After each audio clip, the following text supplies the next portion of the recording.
Hi ladies and gentlemen, welcome back to BGS Clinics. In this video, I will talk on how to perform local examination in a surgical case. Please remember a dictum. Local examination is never complete without examination of the surrounding area and the regional lymph nodes. Never forget to implement this dictum in your clinical viva exam as well as in actual clinical practice. If you skip the examination of surrounding area and regional lymph nodes, you are likely to miss the diagnosis. Local examination is performed in an orderly manner under 5 headings: inspection, palpation, percussion, auscultation. In other words, look, feel, tap, and listen. Plus, you may have to perform special clinical tests where appropriate. Inspection, auscultation, and special clinical tests are case-specific. I will deal with them in clinics on appropriate topics like swelling in the head, neck, breast, groin, examination of abdomen, etc. In this clinic, I will talk on general methods of palpation and percussion as they form the basis of local examination in a wide variety of surgical cases. To palpate means to feel. Palpation is carried out with palmar surface of especially the distal portion of the fingers.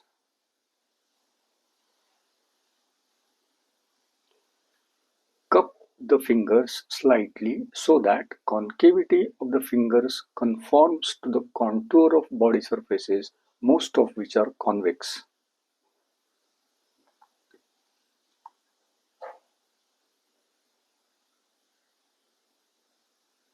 Roll the fingers and move from one area to another in continuity.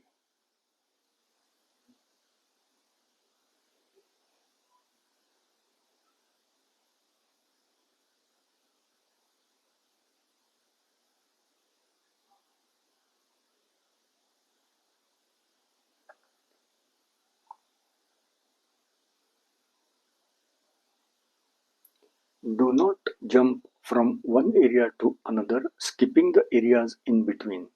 That is a wrong technique.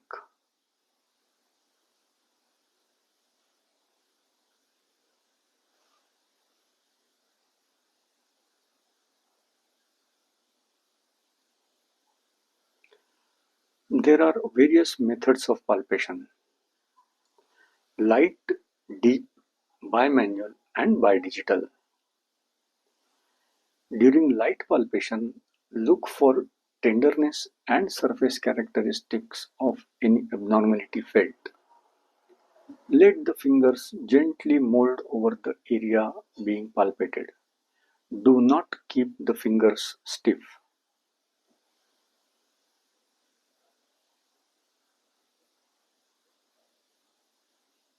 Deep palpation is carried out using two hands, one on top of the other. This method is employed essentially in palpation of abdomen. The upper hand is used to give pressure upon the lower hand, and the lower hand, that is the one in contact with the abdominal wall, actually perceives the abnormality. Bimanual palpation is indicated when two surfaces are accessible to palpation, as in floor of the mouth, kidney, and pelvis. In case of bimanual pelvic examination, palpation is done with one hand per abdomen in suprapelvic area and simultaneously gloved index finger of the other hand in the vagina or rectum. For palpation of the right kidney, stand on the right side of the patient. Place the left hand in the loin. Place the right hand anteriorly in the lumbar region. Press both hands towards each other with gentle pressure. Ask the patient to take deep breaths. During deep inspiration, the downward moving kidney tends to separate both the hands. Anticipate this and try to grasp the kidney practically the lower part of it, and feel the details such as size, surface, consistency, etc.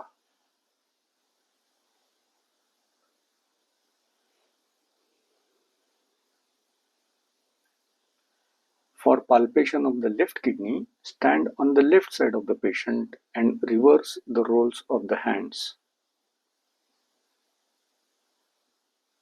Bidigital palpation is indicated for small superficial swellings as in lip, cheek, ear, and nipple. This is carried out with the thumb and index finger of the same hand. Now I will discuss the basic sequence and points that are palpated in general. Check the temperature with dorsal surface of fingers. Why dorsal surface and not the palmar surface? That is because palmar skin is warmer, whereas the dorsal surface is cooler and consequently more efficient in detecting minor differences in temperature. Temperature is always the first parameter that is checked on palpation. There is a reason. The part being palpated takes up the temperature of your hand by conduction. If temperature is evaluated later during the course of palpation, then wrong inference would be drawn, and that will not be valid in cases like peripheral arterial occlusive disease, in which the ischemic part often becomes cold. Hence, checking the temperature is always the first step in palpation by default. Tenderness is the second point that is examined by default. There is a reason again.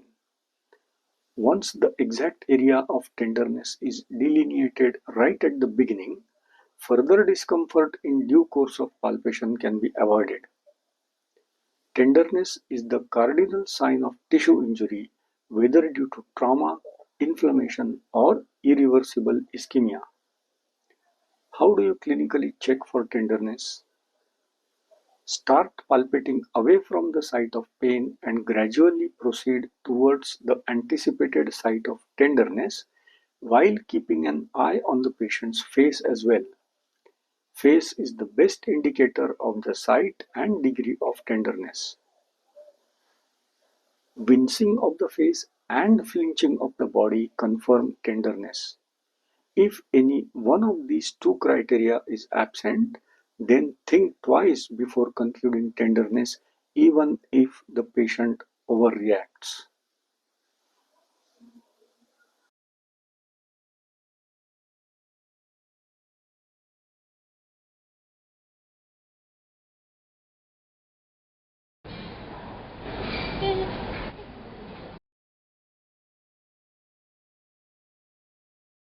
Now I will explain the clinical methods of eliciting tenderness in various tissues. Let's begin with skin.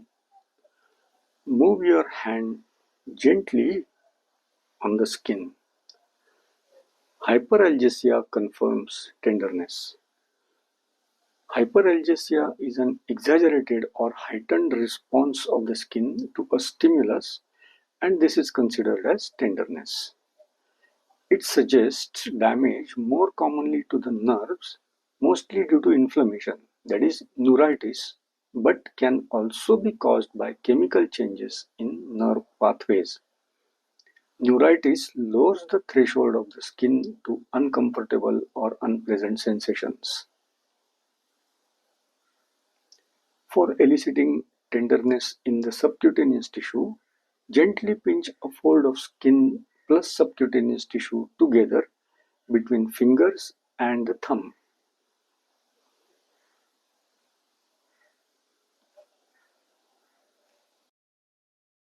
There are two methods for eliciting tenderness in superficial muscles. Gently squeeze the muscle between the fingers and the palm. The other method is stretch the concerned muscle or group of muscles. So, if you want to elicit tenderness in the flexors of the hand, extend the hand passively.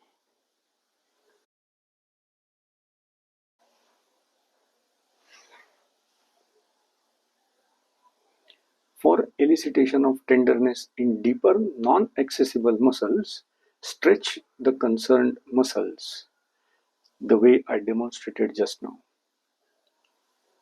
For eliciting tenderness in a bone, apply deep, firm pressure on the bone. For eliciting tenderness in a joint, apply direct pressure on the joint or move the joint. Percussion is the procedure by which artificial vibrations are set up in a tissue by means of sharp taps delivered by a finger, which can be felt as well as heard. There are two methods of eliciting percussion: direct and mediate. In direct method, strike the part directly with a finger. For example, for examining apex of the lung, percuss directly over middle of the clavicle.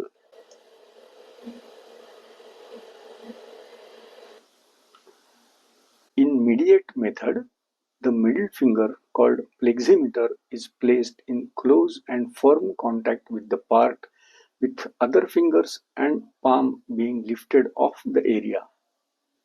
Index finger of the other hand is called plexer. Deliver sharp taps with the plexer on the middle segment of the pleximeter and remove it off immediately, lest it should dampen the vibrations produced. The forearm should be virtually stationary. Movements should take place essentially at the wrist joint.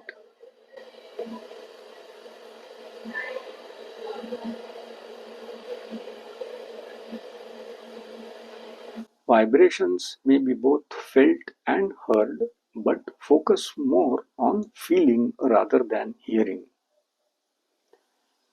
These are various percussion notes which are heard or felt normally in different areas of the body.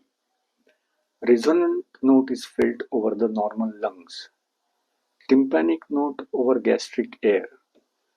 Dull note over the liver, and flat note over the thigh. Hyperresonant note is not felt over any normal organ or area. I will discuss in which abnormal conditions these notes are felt in appropriate clinics. So that's it on local examination, particularly palpation and percussion. Thank you for watching.